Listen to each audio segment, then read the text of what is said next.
हेडलाईन्सचे प्रायोजक आहे NBC bearings, लांब पळण्यासाठी.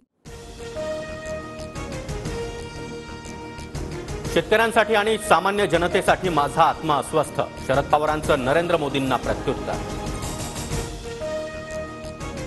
भटकती आत्मा कोण, कोणत्या उद्देशानं टीका केली? पुढच्या सभेमध्ये मोदींना विचारणार. मोदींच्या वक्तव्यावर अजित पवारांची प्रतिक्रिया.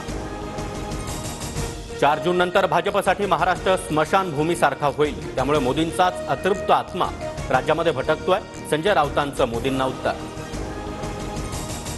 15 वर्षांपूर्वी मावळत्या सूर्याच्या साक्षीनं खोटी शपथ घेणाऱ्यांना शिक्षा देण्याची वेळ आली आहे. माढ्याच्या पाणी प्रश्नावरून मोदींचा शरद पवारांवर हल्लाबोल. शरद पवार, सुशीलकुमार शिंदे, विजयसिंह मोहिते पाटील जनतेसाठी नाही तर त्यांच्या मुलांच्या भविष्यासाठी एकत्र. देवेंद्र फडणवीसांचं टीकास्त्र. माढ्याला मोहिते पाटलांच्या दहशतीतून मुक्त करायचं आहे, त्यासाठीच रणजितसिंह नाईक निंबाळकरांना विजयी करा. फडणवीसांचं माळशिरसमधील सभेतून आवाहन. शिंदेंच्या शिवसेनेकडून उत्तर पश्चिम मुंबईमधून रवींद्र वायकर यांना उमेदवारी. रवींद्र वायकर विरुद्ध अमोल कीर्तीकर अशी लढत होणार.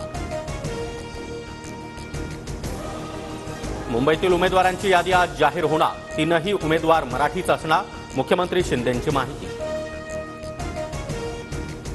कोविशिल्ड लसीचे मानवी शरीरावर दुष्परिणाम होऊ शकतात.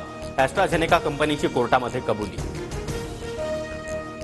कर्नाटकच्या हसनचे खासदार प्रज्वल रेवन्ना यांची पक्षामधून हकालपट्टी. व्हायरल व्हिडिओ प्रकरणी कारवाई. T20 विश्वचषक स्पर्धेसाठी भारतीय संघाची घोषणा. रोहित शर्माकडे भारतीय संघाची धुरा, तर अपघातातून सावरल्यानंतर ऋषभ पंतचं टीम इंडियात कमबॅक.